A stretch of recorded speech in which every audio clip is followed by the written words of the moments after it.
Welcome back to Book It. And once again today we're talking to Wayne Kuhn. We've reached the final chapter of your book, Wayne, and frankly, I'm excited still to be talking about it. You called the chapter "Elevate and Then Celebrate," and I thought, well, if you've done all this stuff that we're talking about here, you're going to have cause to celebrate. But you start off at the beginning of the chapter talking about something that saddened you. So perhaps you could talk to us a little bit about that. Yes, it's interesting. I think I alluded it to a couple of weeks ago, but I think if there is a sad part or it's a realization, is that this isn't for everybody. Let me rephrase that. It is for everybody, but not everybody will take it and run with it, sort of thing. And I think I gave an example of seminars that I've gone to, and I've gone home and I've put the books down and never looked at them again. And that to me is kind of sad. And so I can have an audience that I'm looking at right now, and I know for a fact not everybody will buy my book. I'd love for them to, but you won't. So it's one of those things that's okay, because sometimes it's timing. Sometimes the timing isn't quite right. I've bought books like my own and put them on the shelf, and I pick them up a year later because something twigged my mind, and said, yeah, I should pick that up and actually read it.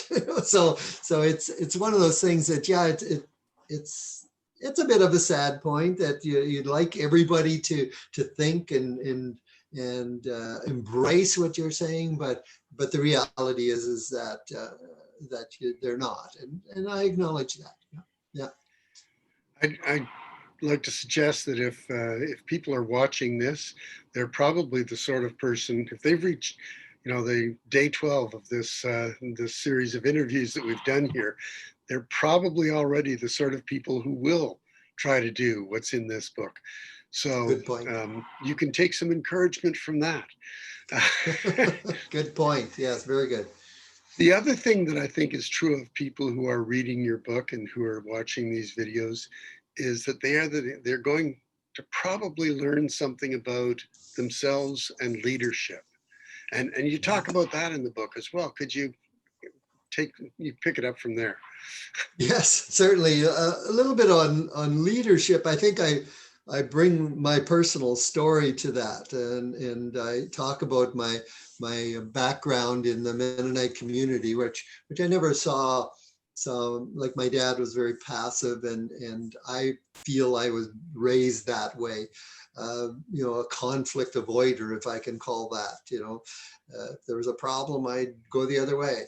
And so that lack of leadership I felt was always there. So I never saw myself as a leader. But as people read this book and start to visualize themselves as recharged, and they build the confidence and start to become more comfortable with the tools that I give you, you start to build an energy, and people watch. That's one thing that I learned, and very sensitive is people are watching you all the time, whether it be your kids, your spouse, or your sphere of influence, or whoever. They're watching you, and they don't say I'm watching you, but they do. And so all of a sudden you become a recharged person, and they'll start following you, and they'll say, oh, Wayne did that, and maybe I should try that. And Wayne's I've heard this, and I don't say it egotistically, but I'm saying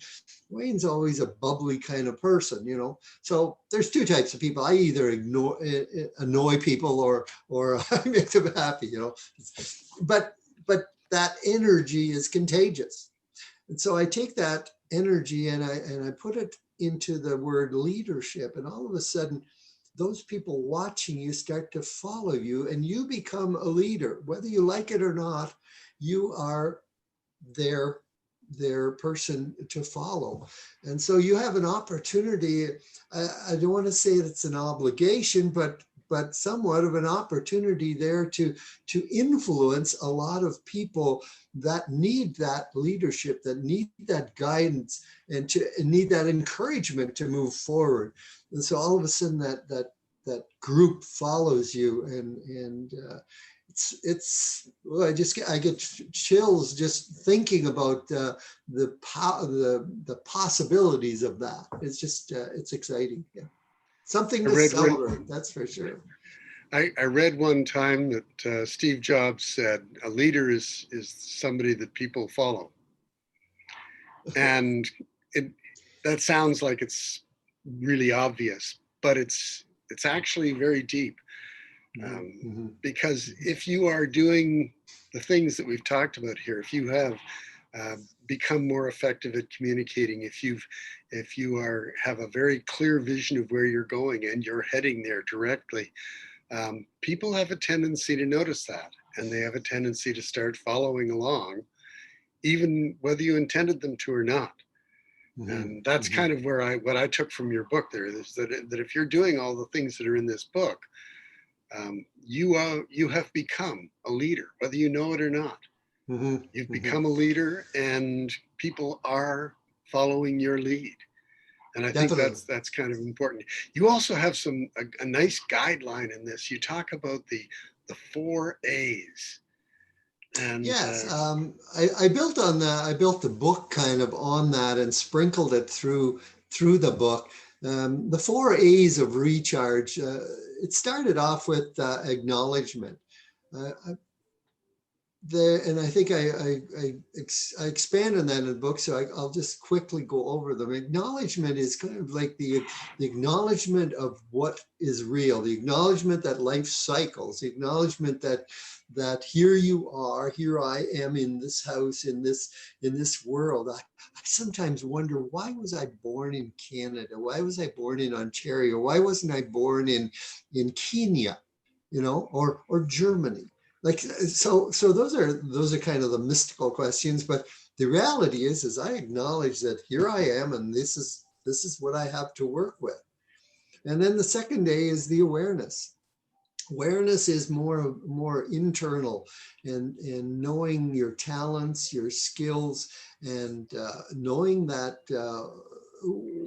where you are in life. Because until you can move forward, you have to acknowledge where you are, and that's not geographically, but where you are as a person, and what you want to do. And then, of course, once you figure out what you want in life, what do I really want in life, and what actions can I take each day to step towards that.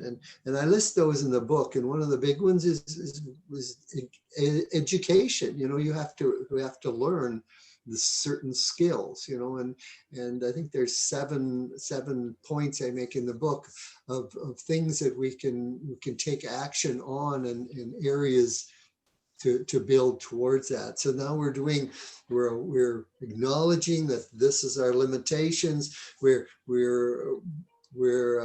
aware of what we can do and what we can't do, and we start to develop that vision of what we really want in life. And then last of all, we have accountability, and that's where if you get stuck, and that's where I hope I can be a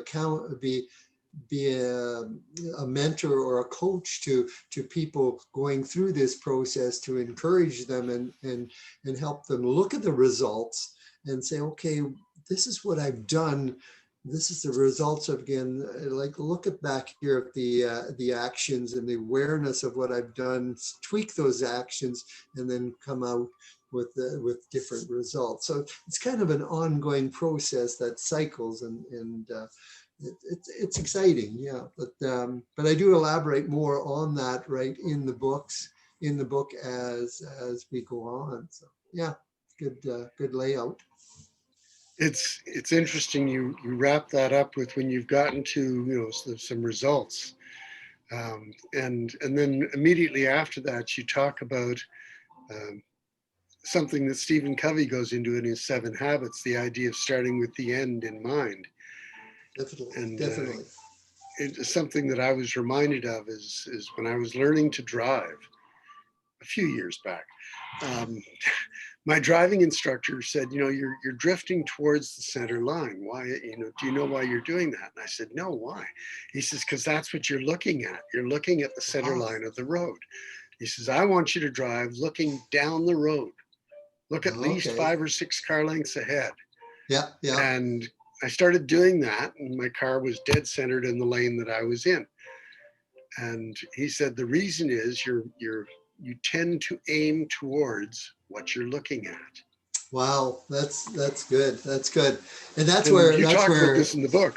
yeah. And we talked yesterday a bit about the visualization, the process, and I talk about this in this chapter about building that vision. Um, uh, we talked about who we want to become.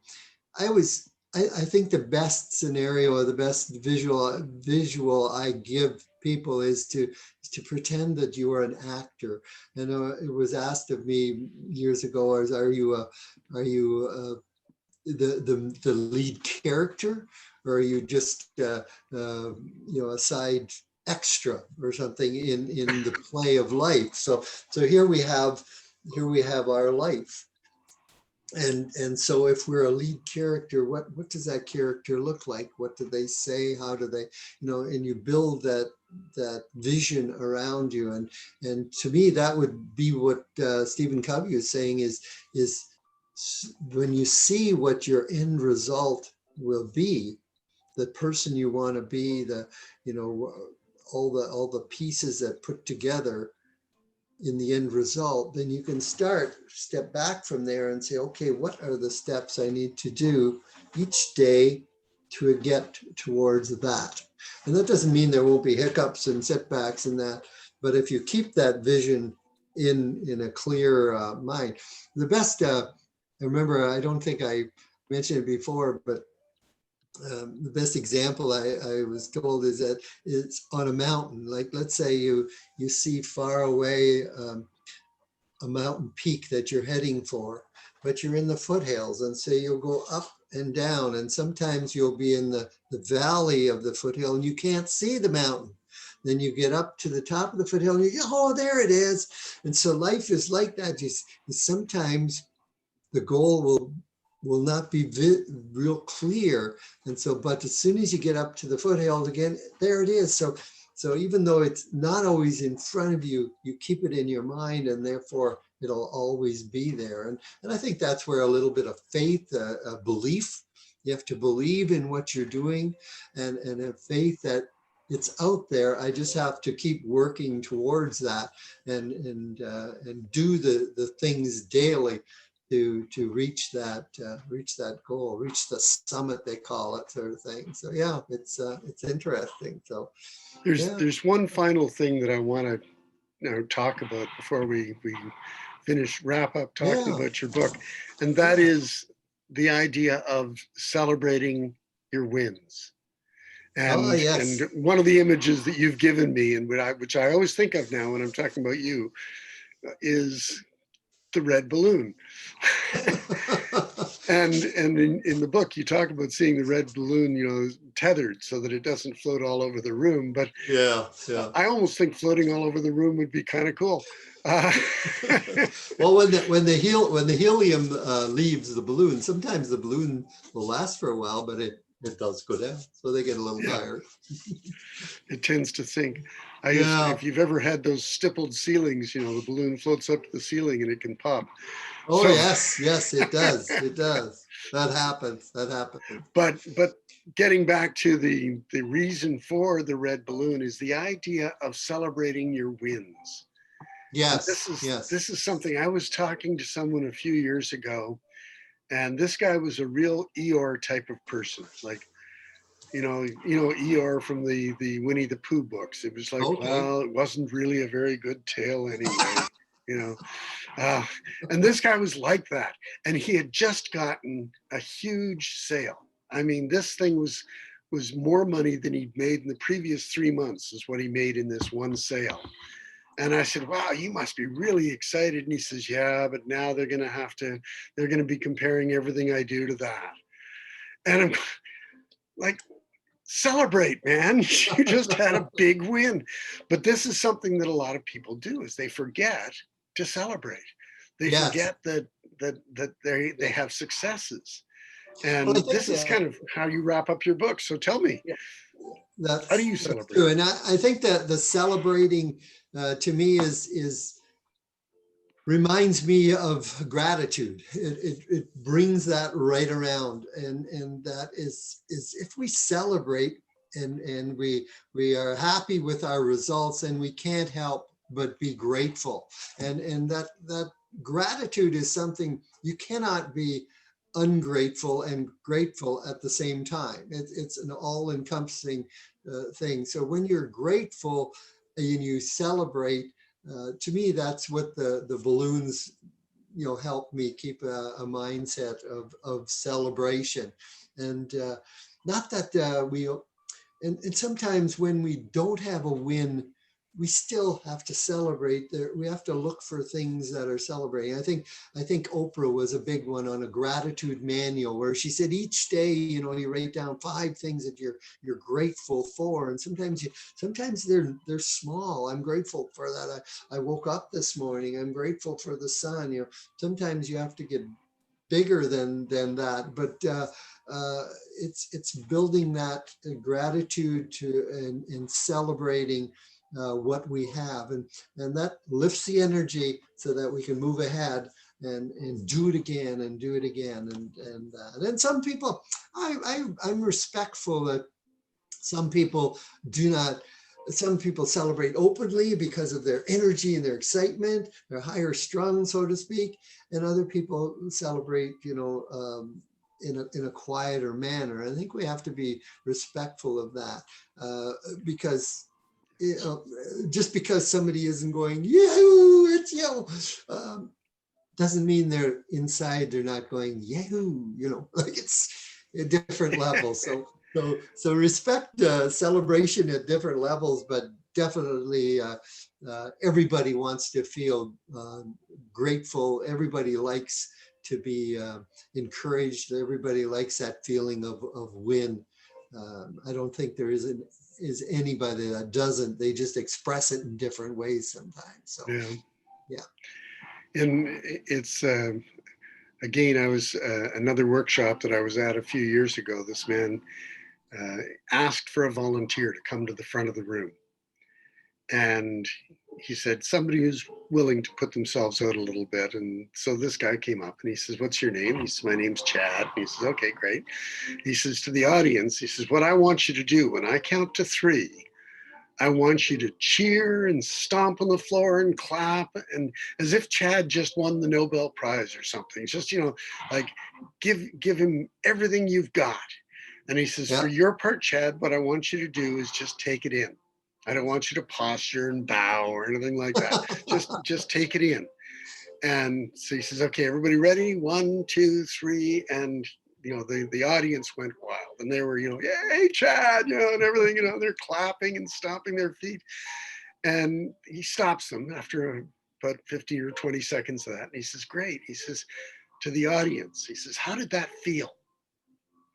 And picked out different people and said, it felt great. I was really enthusiastic. I felt really upbeat. And he turns to Chad and he says, how did it feel for you? And he says, I'm going to get myself a publicist. That was amazing.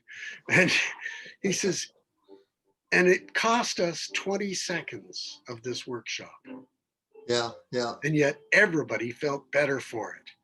Yes. Yeah. And that's something that I think is what I took out of your book is in the idea of celebrate is you've got to give yourself the wins. Now, you're not always going to have an audience wildly cheering you, but that No. was sort of an exaggeration to show the point, Yeah. that you can have the upbeat thing. Wayne, I want to thank you for this, the time that you've spent with us today, um, helping us to learn how we can recharge and recognize that it is time to recharge. It's something that I think everybody needs to know and needs to be able to do. And so thank you very much for taking the time to do it. Well, thank you, and thank you, Bud. And I appreciate you taking time. You're excellent host and moderator, and I like the questions that you ask, and so hopefully we give people a little taste of what's in the book. And I encourage everybody to pick up the book and have a good read. Like I say, it's a light read. It's simple but very It's effective. it's not a thick book. You know, you can go through this in about, well, I read it in about 3 days. Yeah. And it only took me that long because there's some stuff in there that's worth pondering on and worth Yeah. rereading Yeah. and going Yeah. over again. But Awesome. Awesome. go out, go to Amazon, log on today. You don't have to go to a store and risk getting a virus or something. Just go to Amazon, log in, find Wayne M Kuhn. It's time to recharge, and then order it because you're Good. going to be glad you did. Awesome. Thank you, Wayne. Thank you, audience. Have a great day, everybody.